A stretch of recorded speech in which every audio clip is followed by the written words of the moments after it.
Hello everyone. In this video, we are going to discuss a poem written by Langston Hughes. The title of this poem is Still Here and it was published in the year 1957. Langston Hughes was an Afro American poet and he is one of the great leaders of Harlem Renaissance. And he is also known for his different style of writing poetry, and that was jazz poetry. This poem, published in the year 1957, depicts the struggles of Afro-American community during that time.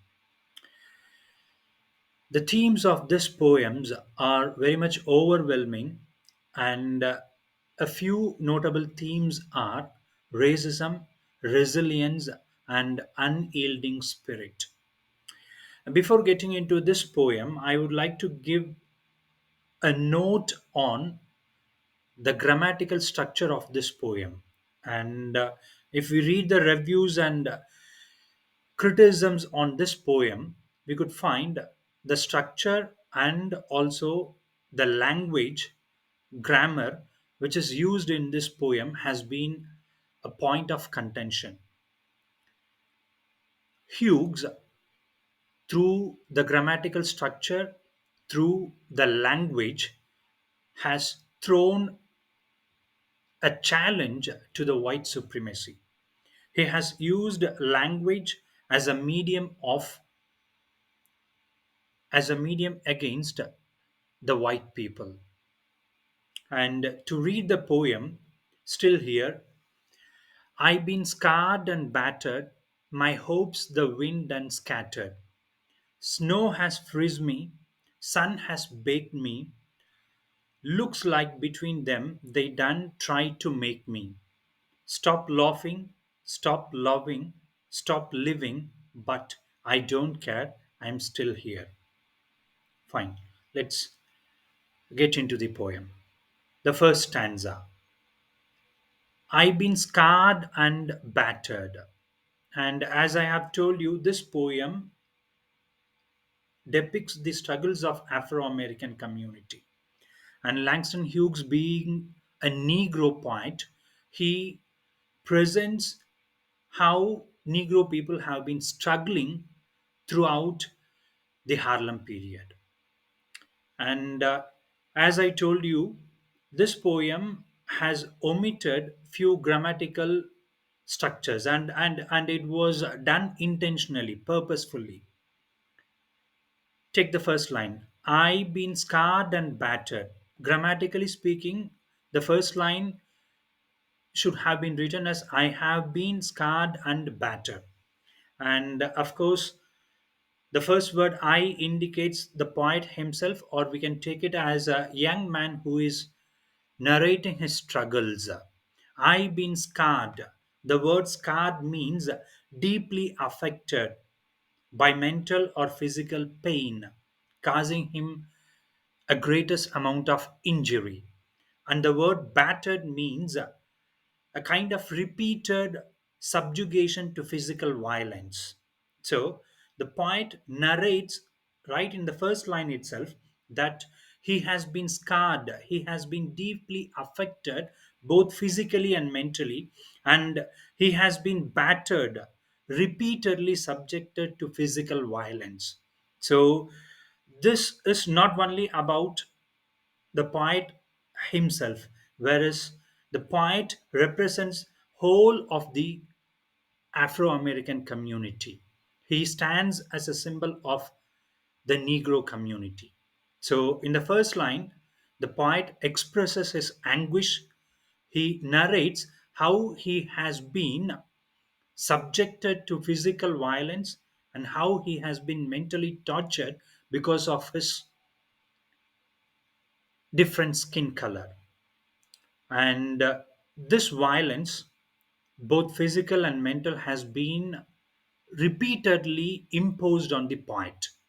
And as I told you, the themes of this poem are racism, resilience, and unyielding spirit.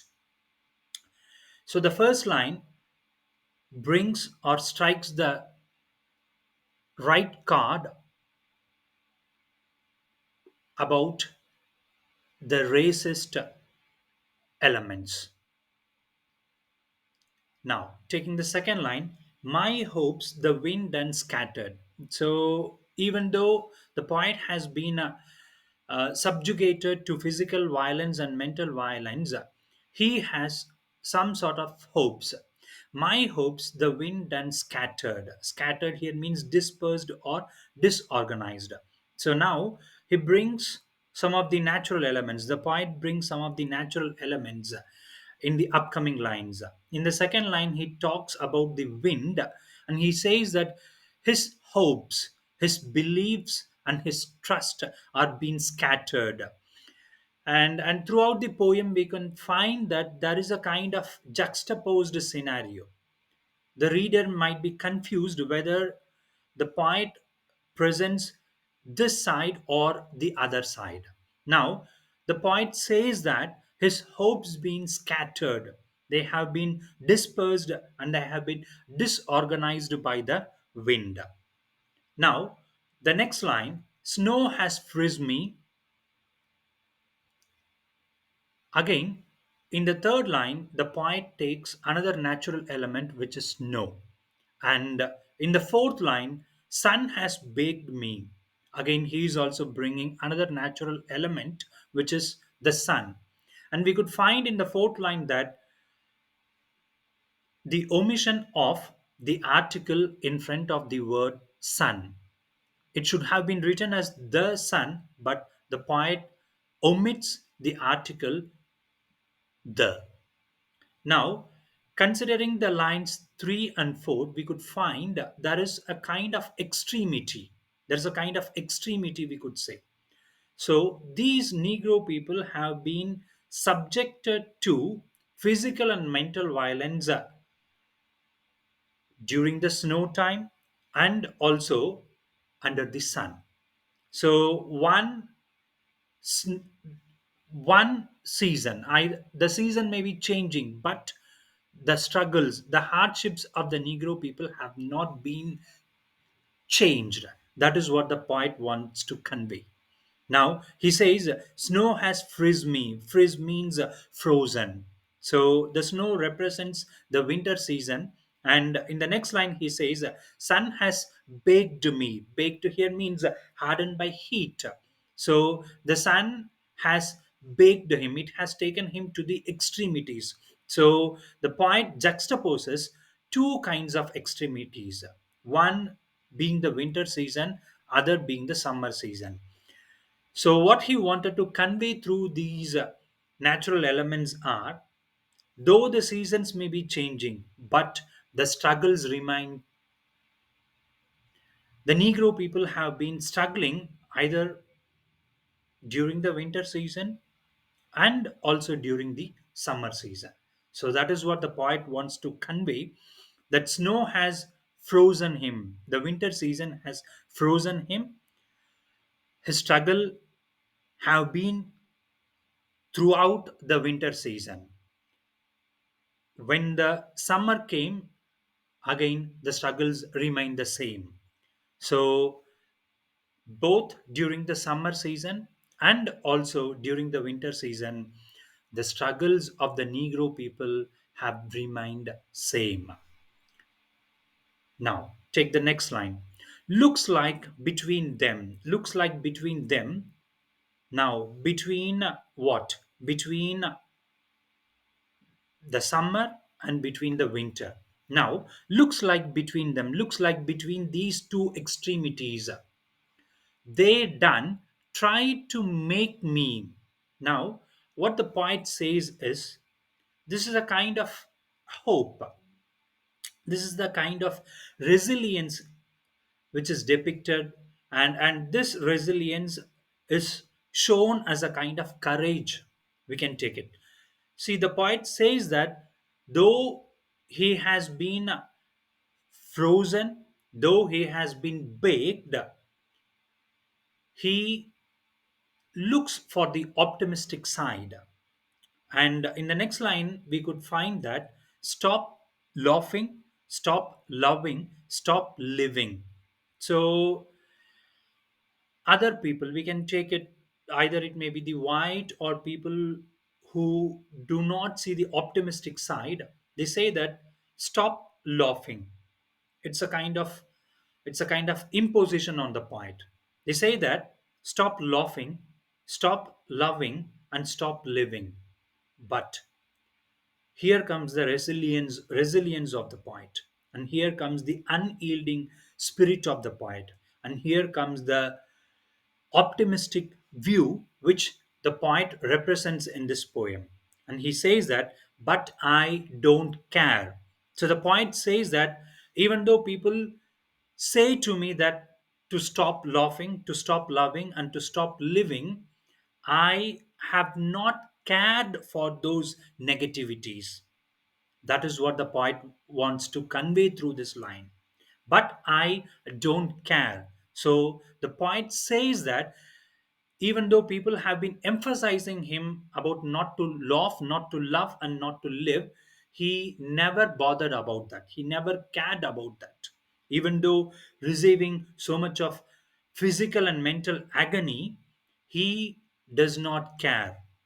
And the last line, which connects with the title, and he says that I'm still here. So, what does it mean? Even after so many hardships, even after so many subjugation of physical and mental violence, even after so many injuries he has borne throughout his life, he says, I am still here. And the point, with courage, he gives the hope that he will not stop laughing, he will not stop loving, and he will not stop living. So he emphasizes on the optimistic side, and he says that I am still here. That is what the title of the poem indicates. And he says that I will remain the same. I will remain with laughter. I will show care and affection and love towards others. And I will live with resilience and courage. That is what he indicates. So, overall, this poem, written by Langston Hughes, is an emblem of resilience and courage. And throughout the poem, he emphasizes the point that racism can be beaten by positivity. Racism can, he can still overcome the negativities which the society has given to him, which the white supremacy has given to him. So that is what the last line indicates. I am still here. I am still here after so much struggles. So to conclude, this poem is a symbol of resilience. Thank you. Thank you, one and all.